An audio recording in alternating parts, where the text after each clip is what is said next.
Aliás, sobre esse assunto eu quero conversar com o Paulo Valente, que é o porta-voz da Rio Ônibus. Ô Paulo, é um negócio complicado. Eu só converso contigo para falar disso. Mais um ônibus. Quantos até agora só esse ano? Você tem a lista aí? Boa noite. Fala, Hernani, tudo bom? Eu gostaria muito de estar entrando... Pois é, queria estar entrando aqui para conversar contigo, para dar notícias boas, falar de ônibus novos que estão chegando, falar de linhas de ônibus que foram retomadas, aí operação e tudo, mas infelizmente, mais uma vez, estou aqui para falar sobre ônibus queimado. Ontem à noite queimaram um, ali na Avenida Brasil, perto da estrada do Camboatá, num protesto pela morte de uma moradora de uma comunidade, e hoje, esse caso aí que vocês vêm passando a tarde toda na TV, um ônibus incendiado por conta de uma operação ali na Maré. É uma situação insustentável, só esse ônibus só esse ano já foram queimados 7 ônibus, e nos últimos 12 meses são 31. Você vinha falando aí de prejuízo, são mais de 26 milhões de prejuízo só para a reposição desses ônibus incendiados. Realmente fica difícil. Tem empresa que já foi mais afetada a ponto de estar com as operações capengando? Tem. As empresas têm uma quantidade de ônibus boas, elas conseguem, graças a Deus, ir repondo esses ônibus, mas com grande dificuldade. Aquele episódio do ano passado em que queimaram 35 ônibus no mesmo dia, só uma empresa teve 9 ônibus incendiados. Ônibus que só agora estão retornando aí para a operação, porque queimou um ônibus novo, fazer um investimento, um ônibus novo está em torno de R$850 mil. Então o pessoal tem que investir. E o empresário fica com prejuízo, sim, mas de certa forma isso é repassado para toda a sociedade. Por quê? O custo de reposição desse ônibus é jogado em cima do cálculo tarifário. Então, acaba a população tendo que pagar uma tarifa mais cara ou a prefeitura tendo que dar um subsídio maior para repor esses ônibus em operação. Então, é um prejuízo aí para toda a sociedade. Sem contar o prejuízo para todo mundo hoje com esse grande nó que foi formado na cidade por conta desse ônibus queimado, que é um absurdo. A cidade hoje ficou parada por horas por conta desse episódio. Então, prejuízo muito grande para quem tinha médico marcado, para quem deixou de estudar, para quem tinha uma reunião de trabalho, ia procurar emprego e não pôde ir por conta disso. Paulo, e o prejuízo continua. Eu até já dei uma orientação aqui. Enche tela com helicóptero, eu continuo falando com o Paulo. Por que o prejuízo continua? Agora, na volta para casa, o que está acontecendo? Muitas viaturas estão baseadas e circulando também, ali na área do Complexo da Maré. O trânsito está caótico na Avenida Brasil, na linha vermelha, na linha amarela. E a gente daqui é obrigado a orientar quem trabalha no centro a fazer o seguinte: pegar metrô até um ponto e complementar a viagem com o ônibus. Senão a pessoa vai ficar engarrafada. Então, o prejuízo, ele continua. É o prejuízo mais precioso, que é o prejuízo de perder tempo com isso. O tempo não volta na vida, então você perder 2, 3 horas de vida por conta desses vagabundos é um prejuízo, sim. A pessoa não percebe porque não sente no bolso, mas fica menos tempo com os filhos, fica menos tempo em casa. Hoje, quem trabalha no centro do Rio e mora na Zona Oeste, na Zona Norte e na Baixada, tem como melhor alternativa pegar o metrô, no caso do pessoal da Zona Oeste até Coelho Neto, para emendar de ônibus para o restante, Bangu, Santa Cruz, Campo Grande. No caso do pessoal da Baixada, até a Pavuna, para pegar ônibus ali em direção aos municípios. Enfim, é um transtorno danado, porque a gente sabe que existem ônibus que fazem o caminho direto e não estariam nesse engarrafamento se não fosse toda essa movimentação diferenciada da Polícia Militar para garantir que mais ônibus não sejam queimados, mais ônibus não sejam atingidos, caminhões, carros de passeio, enfim, para que as vias expressas não voltem a ficar fechadas. Então é um negócio assim pavoroso. Eu acredito que se não começarem a tratar esses caras como terroristas, com uma lei pesada na direção deles, eles vão continuar. Há quanto tempo você, Paulo, contabiliza ônibus sendo perdido no Rio de Janeiro? Essa brincadeira começou tem quanto tempo? Pelo menos eu te digo aí que tem uns 30 anos de ônibus queimado em eventos como esses. E é difícil passar um mês em que não tenha um evento desses. Você vê, só esse ano aqui, estamos no meio do 6º mês do ano, já foram 7 queimados. No ano passado, só do Rio Ônibus aqui, foram 21. Então você vê, tudo isso vai se levando para quê? se desacredita na questão, você fica refém disso.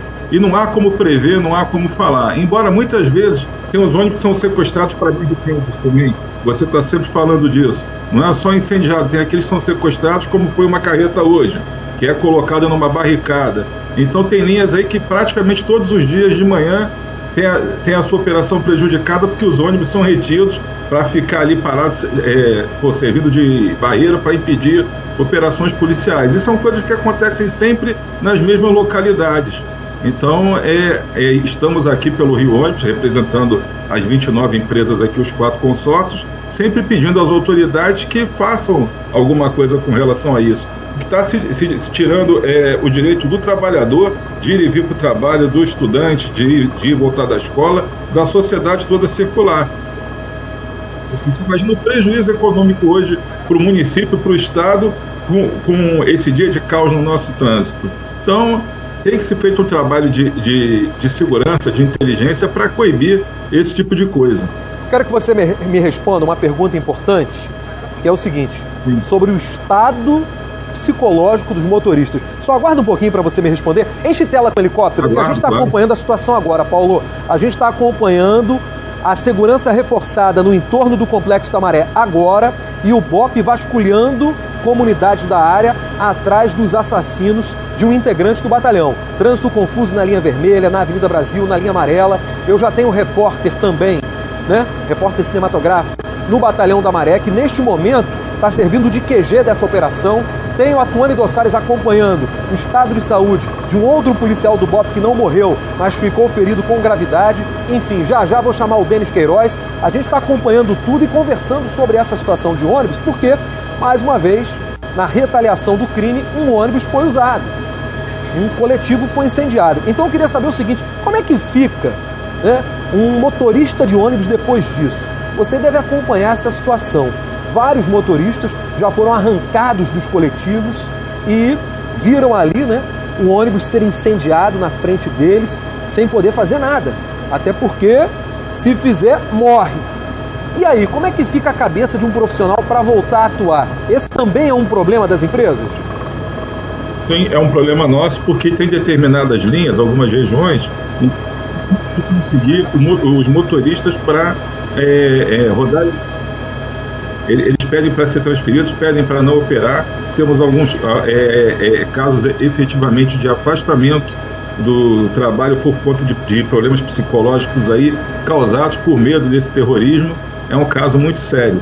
Da mesma forma que os policiais que são treinados e preparados para isso, infelizmente hoje tivemos a morte de um policial e um outro ferido, e lamentamos muito isso, mas já aconteceram casos com rodoviários também. Tivemos aquele caso ano passado de uma bomba caseira que explodiu dentro do ônibus. Tivemos um motorista queimado no episódio dos 35 ônibus incendiados. Então, algumas linhas a gente tem dificuldade de conseguir os motoristas, e a verdade é que muitos estão fugindo já da profissão por medo desse caos urbano que a gente tem vivido. É uma profissão que hoje tem que lidar diariamente com essa questão, com medo da violência. É uma coisa que a sociedade inteira está. Os motoristas fazem parte disso, mas estão expostos a isso aí toda hora. É um problema sério. Tá certo, então. Paulo Valente, porta-voz da Rio Ônibus, obrigado pela participação ao vivo aqui no Cidade Alerta Rio. Bom, Hernani, um grande abraço para você, para toda a sua equipe, toda a sua audiência. Ok. Estamos de volta com o JR Entrevista. Aqui com a gente, o diretor executivo da NTU, Francisco Cristóvão. Diretor, o transporte público é frequentemente criticado pela falta de segurança e conforto. Quais são as iniciativas da NTU para melhorar a experiência do usuário e, consequentemente, aumentar a taxa de utilização dos serviços de transporte público? Bem, essa pergunta é a essência do nosso trabalho, né? Nós só produzimos transporte para poder atender a população. Então, a primeira coisa que a gente tem que fazer é acompanhar e avaliar aquilo que denominamos os atributos da viagem. O que de fato é importante para o passageiro?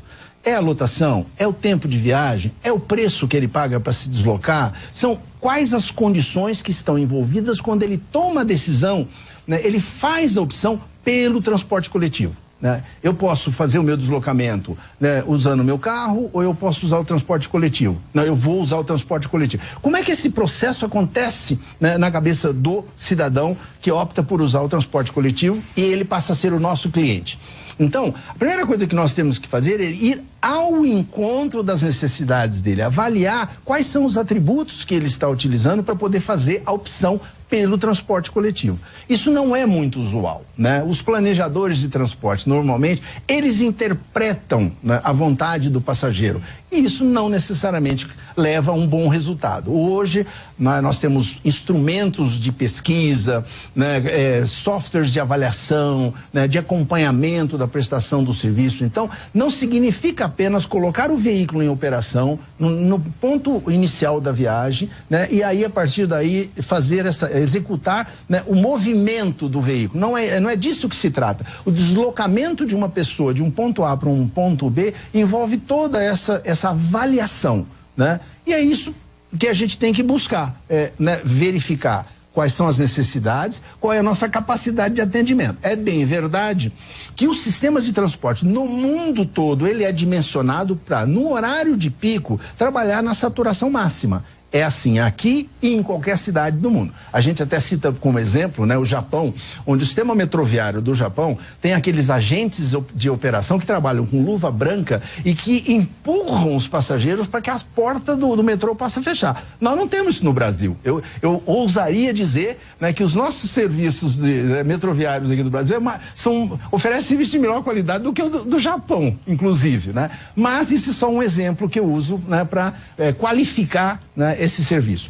O usuário sempre tem, o passageiro sempre tem, né, as suas necessidades, ele sempre quer um serviço de melhor qualidade, isso é normal, e o que nós temos que fazer, insisto, é trabalhar em conjunto com o poder público, né? O poder público é o grande responsável, a ele cabe, né, definir quais são as características do serviço, que tipo de ônibus ele quer que opera, se esse ônibus tem ar-condicionado, não tem suspensão a ar, não tem, é um veículo de pequeno porte, de médio porte, de grande porte, o sistema vai trabalhar, né, em faixas exclusivas, segregadas, BRTs. Existe uma gama enorme de possibilidades onde o poder público, o poder concedente, tem que sentar com o operador, a empresa privada, e sempre, né, ter assento nessa discussão, o cliente, o passageiro, o usuário, independentemente de como a gente, né, possa chamá-lo, para ir buscar a melhor solução e oferecer um serviço que atenda aos anseios da população. Essa é a essência do negócio. O cliente tem que estar satisfeito, né? O cliente sempre tem razão. Doutor Francisco, muito obrigada pela sua participação aqui com a gente. O JR Entrevista fica por aqui. Lembrando que você pode assistir ao programa na Record News às 7h45 da noite, no portal R7, no Play Plus, no Jornal da Record, no JR 24 horas, à 00:30, e também nas nossas redes sociais. Muito obrigada pela presença do senhor aqui com a gente, doutor Francisco. Eu é que agradeço e estou sempre à disposição de vocês aqui. Muito obrigada. Obrigada você também pela sua companhia e até a próxima.